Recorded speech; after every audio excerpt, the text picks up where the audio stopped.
Bonjour, bienvenue à votre émission La Victoire de l'amour. J'espère que vous allez bien en cette belle journée. Aujourd'hui, je reçois quelqu'un, un homme de foi, mais pour qui la foi passe par l'action. Il s'agit de Alain Labonté. J'ai très hâte de le rencontrer. En chanson, c'est à votre demande. Marie-Chantal Toupin sera avec nous. L'homélie avec Victor, la chronique de Martin. Je suis Sylvain Charon. Bienvenue à votre émission La Victoire de l'amour. Un seul geste de toi viendra mon secours.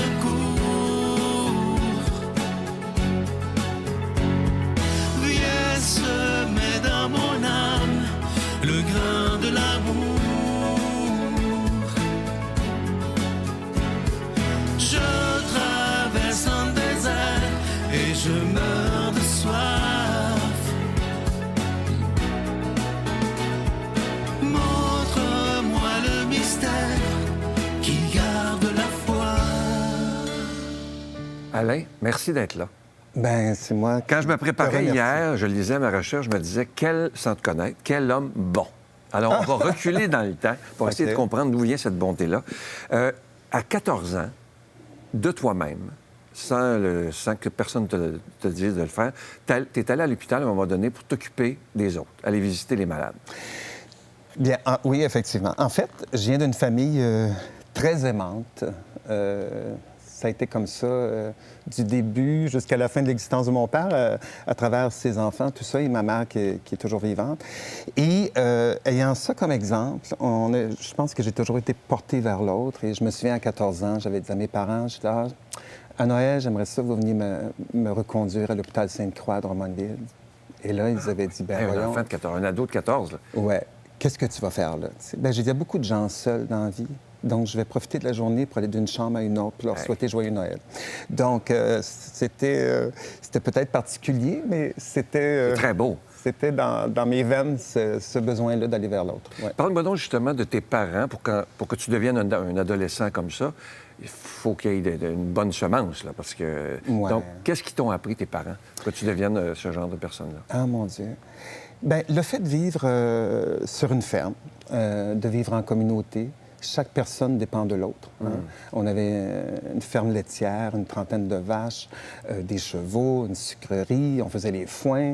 Quand on faisait les foins chez nous, après ça, on allait aider tel oncle ou telle tante. Et là, c'était comme ça à l'époque, hein? Oui. Donc, mais c'était beau, cette époque-là. Cette fraternité-là, cette entraide-là. Et même si chez nous, bon, on n'était pas millionnaires, loin de là, moi, j'ai pas connu c'était quoi les voyages en Chine ou au Galapagos ou peu importe, mais dire que sur un bout de terre, on voyageait tellement dans notre tête, dans notre cœur. C'était toujours un peu... on travaillait fort, mais c'était la fête. C'était le plaisir d'être entre nous, d'accueillir les autres aussi, souvent qui venaient manger à la maison ou qu'on nous accueillait parfois aussi. Mais je trouve que j'ai eu une belle enfance par rapport à ça. Ouais. Ton papa est décédé. Ouais. Qu'est-ce qu'il t'a appris à la fin de sa vie? Moi, mon père, pour moi, c'était l'exemple de ce que devrait être un homme, honnêtement. Oui. Mon père est décédé... C'est beau, ça. Oui.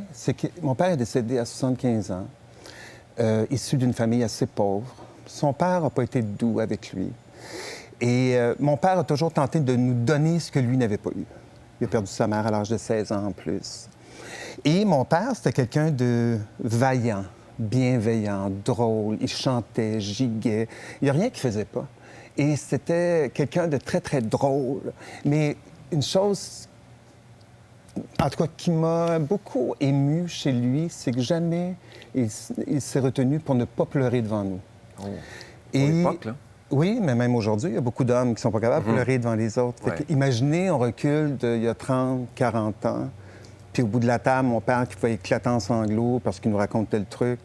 Mais il était pas mal à l'aise. C'était comme ça. Donc, moi, je trouvais ça tellement beau d'être dans cette capacité-là d'être lui-même. Et je pense qu'il nous l'a très bien enseigné aussi. Moi, quand je pleure aujourd'hui, je me cache pas loin de là. Je remercie la vie de pleurer parce que quand je pleure, je me sens vivant. Oui, tout à fait. Ouais. Tu t'occupes maintenant de ta mère. C'est important pour toi. Pourquoi? Oui. Parce qu'il y a des gens qui non.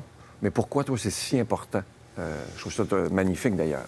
Bien, je pense que ça va de soi. Hein. On va dans d'autres communautés, que ce soit au Maroc ou en Italie ou peu importe, où la famille est très, très présente. Au Québec, je pense que c'est différent. Oui. C'est triste, d'ailleurs. Oui. Puis, avec le temps, la vie a changé. Hein? Les gens vont étudier à l'étranger. Bon, on n'est plus un à côté de l'autre. Mais moi, j'ai des frères et des sœurs très, très, très présents vers ma mère. Et ma mère a toujours été là pour nous, tout le temps, tout le temps, tout le temps. Donc, pour moi, c'est même pas une question. Ça va de soi que c'est à son tour de récolter tout ce qu'elle a pu nous offrir. Ouais, c'est beau, ça. Oui, oui. C'est très beau. Ouais. Je lisais ça hier, tu as accompagné 7 personnes En vers phase l'autre vie. terminale, ouais. Ouais. C'est un privilège. Qu'est-ce que ça t'a apporté? Oh, wow. C'est une belle question.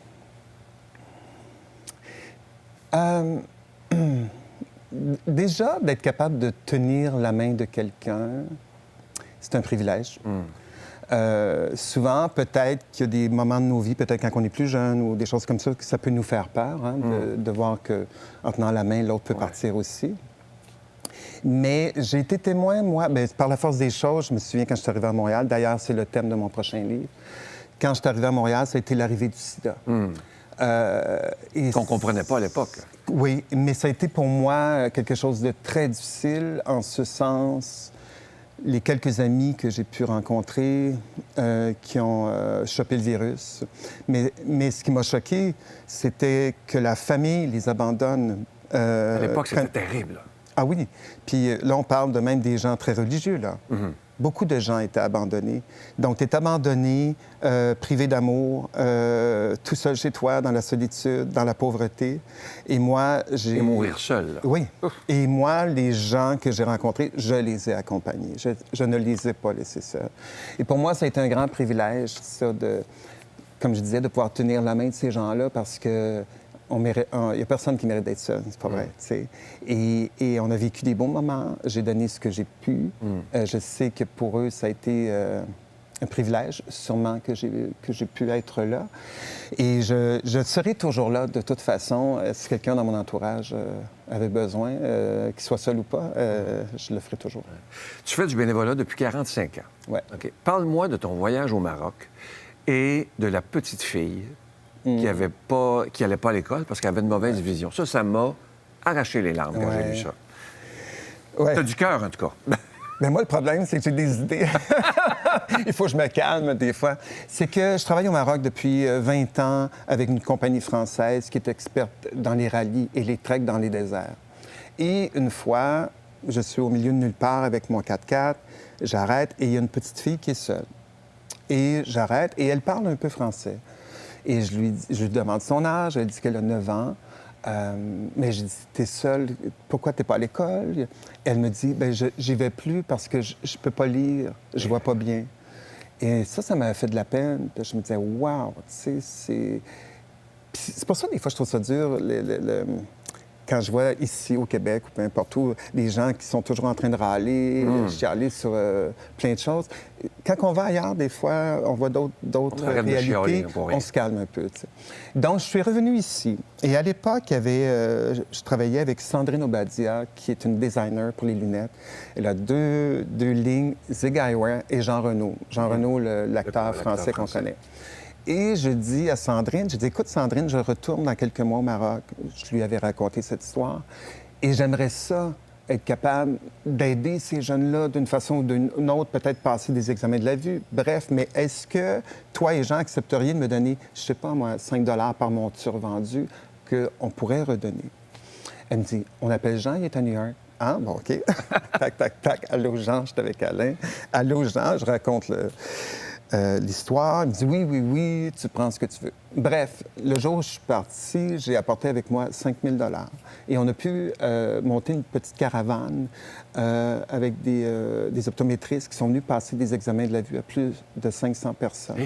Et Nikon en France a donné des verres. Ah, oui. Donc, c'était merveilleux. Mais je me disais, des fois, on a des bonnes idées. Je savais que j'avais une bonne idée. Et que c'est un mariage naturel. Sandrine marocaine, Jean marocain, je m'en vais au Maroc. Donc, moi, j'aime ça, ces histoires-là qui vont de soi.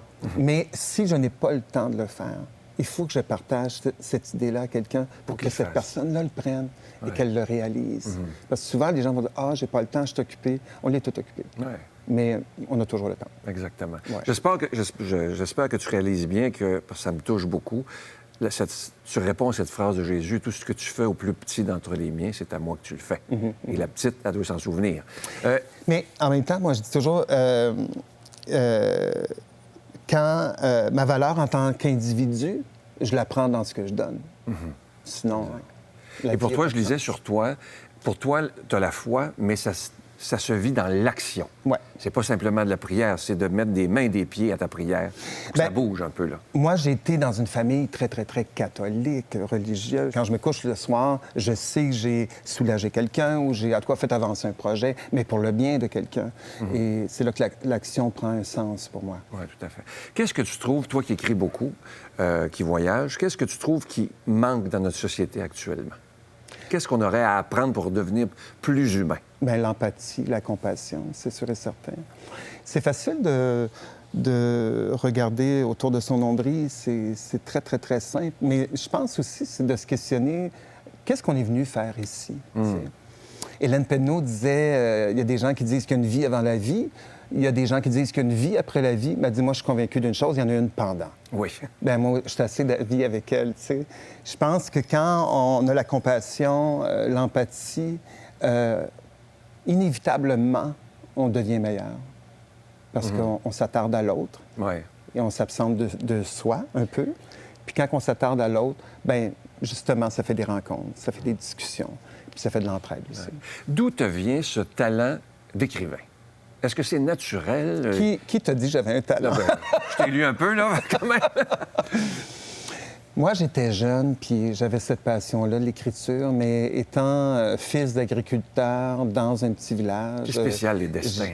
J'écrivais, mais je cachais tout dans mon bureau. Je ne montrais jamais ça à personne. Et de fil en aiguille, des concours de circonstances... Il y a des gens qui avaient envoyé des textes à Star d'un soir. J'ai fait cette émission-là. Après ça, il est arrivé toutes sortes de trucs. J'ai indiqué pour Bruno Pelletier parce que quelqu'un envoyait une chanson. Oui, je vais en venir. Tu as gagné des Félix, des disques d'or. Il a écrit pour Annie Villeneuve, entre autres, Marc Hervieux, Bruno Pelletier, c'est quand même pas rien. Là. Et ça devient d'où? Ça, c'est naturel? C'est... Oui, c'est naturel, mais en même temps, c'est drôle parce que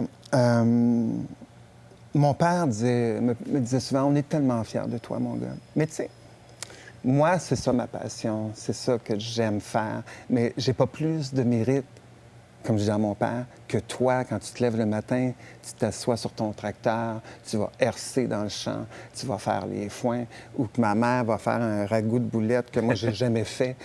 L'important, c'est de faire ce qui nous anime, ce qui nous allume. Moi, je pense, je te dirais que ce qui m'allume, j'ai le courage de mes vertiges, dans le sens que je me lève et je l'essaie. Mais c'est pas mieux que ce que toi tu fais ou ce que les autres font. Chacun son talent, finalement. Chacun son talent. En quelques secondes, de quoi parle ce livre magnifique, Une âme et sa quincaillerie? En fait, il y a 3 chapitres. Le premier, c'est ma mère. Donc, je revisite la vie de ma mère à travers sa maladie mentale. Le deuxième, c'est mon père. Donc, je revisite la vie de mon père à travers ses 3 derniers mois d'existence où je l'ai accompagné. Et le dernier, c'est moi. Donc, la quarantaine, le silence qui occupe. Donc, c'est mon regard sur l'existence par rapport à ce que j'ai reçu de mes parents. Et tantôt, tu disais que, bon, je donnais, mais il y a une phrase qui a été reprise par 90 des médias, je pense, où je décris ma mère. Et je dis tout simplement, quand on me demande ce que ma mère fait dans la vie, je réponds qu'elle donne. Et que le reste du temps, elle cherche à qui donner. Oh, c'est beau, ça. Je vous invite à vous procurer ce livre de chevet. Honnêtement, c'est un beau livre de chevet d'Alain Labonté. C'est aux éditions Édito, Une âme et sa quincaillerie. Je t'offre cette belle carte de la prière de la sérénité. Ah, c'est gentil. Je te la donne. Merci beaucoup. Et en passant, tu es un très bel être humain avec une âme magnifique. Non, mais tu dégages beaucoup et je voulais te le dire. C'est gentil. Alors, je vous offre une très, très belle chanson et à toi aussi, interprétée par Marie-Chantal Toupin. Merci.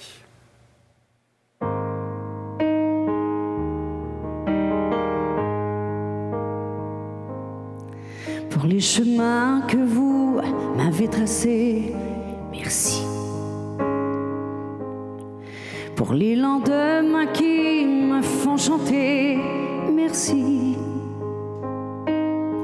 Pour vos regards qui rendent fort, pour mes peut-être, pour vos encore, pour ces sourires qui deviennent ma vie, merci. m'avoir dit oui quand je n'y croyais plus. Merci. Pour la fierté de mes parents aussi, merci. Me donner comme une chanson avec vos voix à l'unisson, une histoire pour y croire et la scène, ma maison. Merci pour le rideau qui se lève, pour l'amour qu'il y a sur vos lèvres, pour toujours m'aimer comme je suis, je vous le dis. Merci pour faire battre le rythme de nos cœurs. Merci pour n'avoir jamais vu que le meilleur. Merci pour m'avoir porté dans vos cris et avoir su, comme des amis, me prêter vos épaules quand le show est fini. Merci pour le rideau qui se lève, pour l'amour qu'il y a sur vos lèvres, pour toujours m'aimer comme je suis, je vous le dis. Merci pour chaque moment dans nos mémoires. Merci pour le trac avant de vous voir. Merci pour chaque soir où l'on frémit. Je vous aime et je vous le dis. Avant de se revoir ici, merci.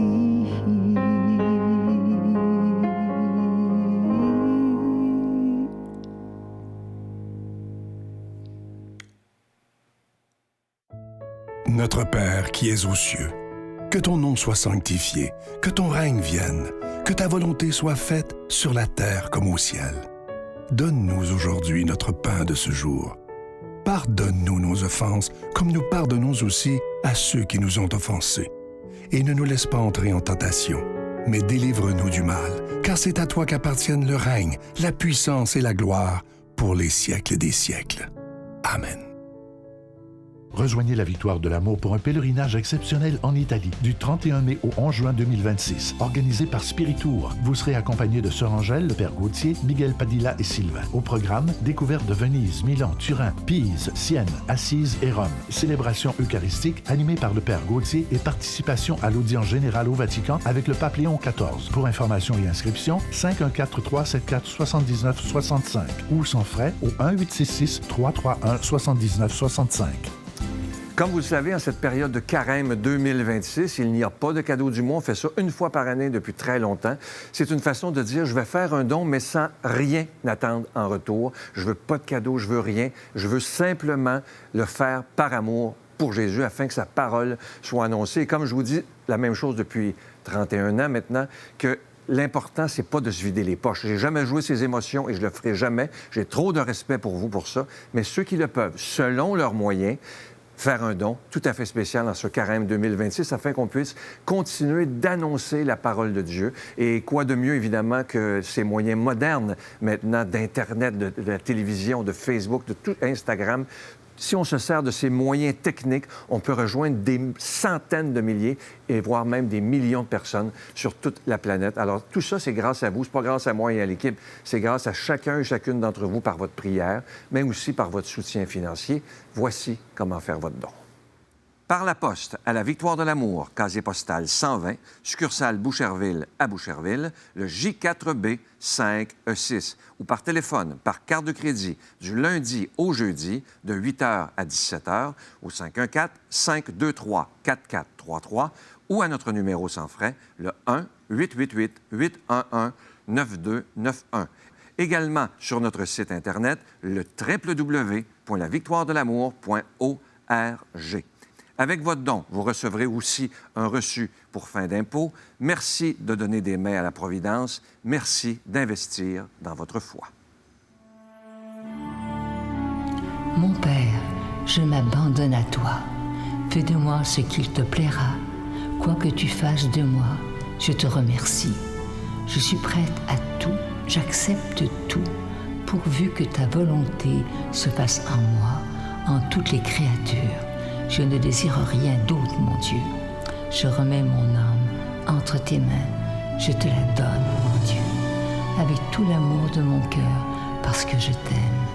Et que ce m'est un besoin d'amour de me donner, de me remettre entre tes mains, sans mesure, avec une infinie confiance, car tu es mon Père.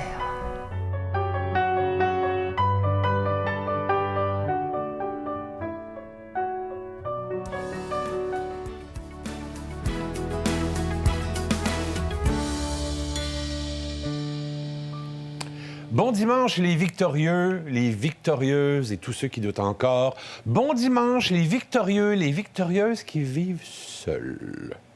Ah. OK. C'est pas ma partie la plus préférée de la vie, être seul, être célibataire. OK? Puis je sais... Non. J'ai tout entendu. OK? Je sais ce qu'il faut que je fasse pour aimer le célibat. OK? Peut-être qu'on est des bêtes plus sociables qu'on pense, puis qu'on a besoin de plus de présence chaleureuse. Bon, peut-être. Mais je sais que je dois l'apprivoiser. OK? Ça sert à rien de parler contre la réalité. C'est comme chialer sur le fait que j'ai un nez d'en face, là, t'sais. Mais plutôt que de me mettre en stand-by en disant, lorsque je serai en couple, qu'est-ce que je peux faire pour moi? Et ça, c'est même ma psy qui m'avait dit ça. Elle dit, fais juste écrire ce petit mot-là, puis colle-le sur ta porte. Donc, en sortant tous les jours, je vois qu'est-ce qui me rendrait heureux aujourd'hui. OK. Là, ça veut dire qu'il faut que je trouve un angle pour me faire plaisir à moi. OK? Je vous ai déjà parlé de ma routine de joie. C'est-à-dire que je crée un moment qui me fait plaisir à moi. Et c'est cette notion-là que j'ai de la difficulté à entendre, puis que les gens seuls ont peut-être de la difficulté à entendre, de faire ça à moi. OK? Par exemple, si vous êtes seul, si vous avez le temps, évidemment, si vous travaillez, je comprends, mais bon, je suis un pigiste, fait que j'ai plus de temps peut-être, mais moi, il y a un accord bonheur qui est café, livre, papier, crayon. OK? Aller dans un café pour travailler ou pour lire. Ça, je le fais pour moi. Puis j'essaye volontairement, 9 fois sur 10, d'inviter personne. OK? Cuisiner pour moi-même. Mais cuisiner pour moi-même, je sais que c'est vraiment ennuyant, mais quelque chose que je veux essayer. Fait que si c'est pas bon, personne ne va mourir, à part moi. Trouver une activité, mais surtout, il y avait une autre affaire que je trouvais super belle. Faker une panne d'électricité chez vous, mettez des chandelles, puis prenez le temps. Il y a une longue liste de choses qu'on peut faire pour nous.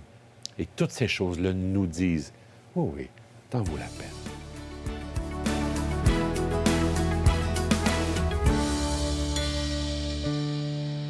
Bonjour, ce qui m'émerveille dans l'Évangile aujourd'hui, c'est la charité de Jésus en même temps que sa clarté. Il est très clair, il va droit au but, il prend pas de gants, mais il dit les choses telles qu'elles sont, et ça, je trouve ça incroyable, parce que ça répond complètement à une problématique qu'on rencontre nous aujourd'hui. Jésus, dans l'Évangile d'aujourd'hui, il est dit qu'il voit la Samaritaine. La Samaritaine, c'est une habitante de la Samarie, et les Juifs et les Samaritains, à cette époque-là, ils s'aiment pas beaucoup. Parce que les Samaritains, dans l'histoire, ils ont été mélangés à d'autres cultures.